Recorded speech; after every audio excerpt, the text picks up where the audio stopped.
Star Pawan Singh अभी अभी पहुंच चुके हैं। आदि शक्ति फिल्म्स के प्रमोशन है गाना और मनोज बाबा साथ में हैं। सुपर स्टार पवन सिंह यानी भोजपुरी के शेर हैं, भोजपुरी के शेर। देखिए यहाँ पर प्रमोशन में पहुंच रहे हैं। देखिए आज आदि शक्ति की फिल्म्स का ये गाना का प्रमोशन है। सुपर स्टार पवन सिंह हमारा साथ है। कैसा लग रहा है?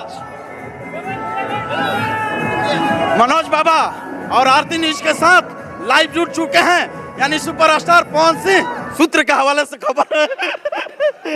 बिल्कुल चाहिए ऐसा कलाकारों। बहुत अच्छा लगता है कि जो 1 मिलियन क्रॉस हो गया, यानी 10 घंटे के अंदर आदि शक्ति कंपनी के लिए बड़ा सुनहरा गाना लेकर आए हैं पवन सिंह।